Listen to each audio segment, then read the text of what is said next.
Hello friends, once again आपका दोस्त स्पंदन Ghosh from Ghosh kite. ये देखिए आपका बहुत दूरों से हम लोग से मिलने जो हम लोग का फ्रेंड लोग आए हैं। ये आपका कितने साल आ रहे हो भाई घोष काइट में? 5 इयर्स, ठीक है। 5 इयर्स से पतंग लेके जा रहे हैं और उनका जो वाइफ का कहना है हम लोग का पतंग वो सजा के अलमारी में रखते हैं। আচ্ছা দিদি বলুন যে हम लोग আপনি বাংলাতেই বলুন যে মানে উনি ঘুড়ি কিনে নিয়ে যায়, আমাদের ঘুড়ি নিয়ে গিয়ে বাড়িতে সাজানো থাকে, কেন কালেকশন করে। কালেকশন? ভালো লাগে, মানে কালার গুলো ডিজাইন গুলো এত সুন্দর, বাড়িতে রেখে দিতে পছন্দ করে বেশি আচ্ছা, ওড়ানোর থেকে।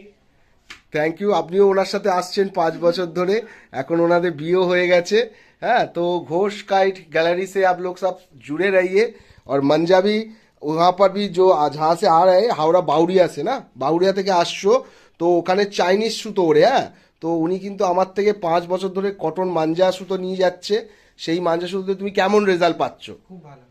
খুব ভালো, কিন্তু উনি কিন্তু কোনো নামি ব্র্যান্ডেড কোম্পানির মেকারের সুতো নিয়ে যায় না, আজকেই নিয়ে যাচ্ছেন।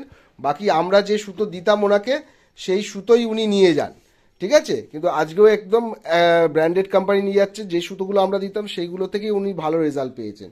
আর কটন সুতোয় ঘুড়ি ওড়ান ওই বাউরিয়া সাইডে এটা একটা বড় ব্যাপার, কেন ওসব সাইডে আমরা জানি প্রচুর ওই চাইনিজ থ্রেড ওড়ে।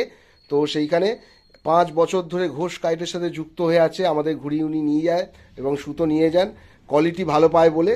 তো থ্যাংক ইউ। মনে হলো ওনার একটা ভিডিও আমাদের করা প্রয়োজন, যারা এখনও চাইনিজ সুতো ছাড়তে পারছে না। হ্যাঁ তো তাদের জন্য বলা যে আপনারা চাইনিজ সুতো ছেড়ে কটন সুতোয় পতंग ওড়ান, ঘুড়ি ওড়ান পৌষ সংক্রান্তির জন্য। ঘোষ কাइट गैलरी से आपका दोस्त स्पंदन घोष। तो जुड़े रहिए भाई। Okay, thank you. একটা হাই টাটা করে দাও আপনি দিদি।